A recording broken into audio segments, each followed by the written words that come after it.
This channel does not promote any violent, harmful, or illegal activities. All content provided by this channel is meant for an educational purpose only. ব্যাংকে যাওয়া মানেই অনেক ঝক্কি, এমনটা মনে করেন অনেকেই। ফর্ম পূরণের জন্য একটা লাইন, টাকা জমা দেওয়ার জন্য আরেকটা লাইন।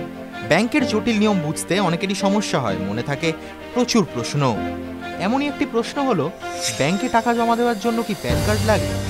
প্যান হলো পার্মানেন্ট অ্যাকাউন্ট নাম্বার। আয়কর বিভাগ এই প্যান কার্ড ইস্যু করে। 10 ডিজিটের এই নম্বর ইউনিক আইডি হিসাবেও কাজ করে। মূলত আয়কর জমা দেওয়ার জন্যই প্যান কার্ডের প্রয়োজন হলেও বিভিন্ন আর্থিক লেনদেনেও প্যান কার্ডের দরকার পড়ে। টাকা ডিপোজিটে কি প্যান কার্ড লাগে?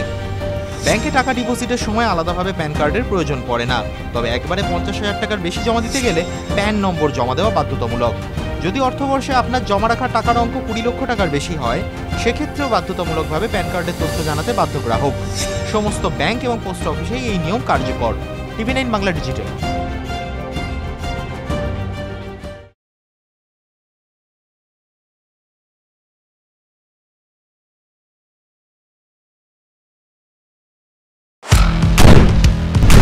আপনার সমস্যা দিনে দুপুরে ডাকাতি করে আপনাদের কোনো অসুবিধা বাড়িতে থাকতে পারছি না, ঘটনা হোক বা দুর্ঘটনা, বিস্ফোরণ স্থলের একেবারে কাছে ব্যানারগুলো খুলে ফেলা হচ্ছে, রীতিমতো ভবিষ্যৎ হয়ে গিয়েছে। স্টুডিওয় নয়, সোজা দুটি হটস্পট থেকে আমি শর্মিষ্ঠা। দুটি নৃশংস হত্যাকাণ্ডের অভিযোগ উঠে আসছে। শুধু আপনার কথা, শর্মিষ্ঠা মানে খবরের হটস্পটে আপনাদের নিয়ে যাবে। হটস্পট সোম থেকে শনি সন্ধ্যে 7:30টায় TV9 বাংলায়।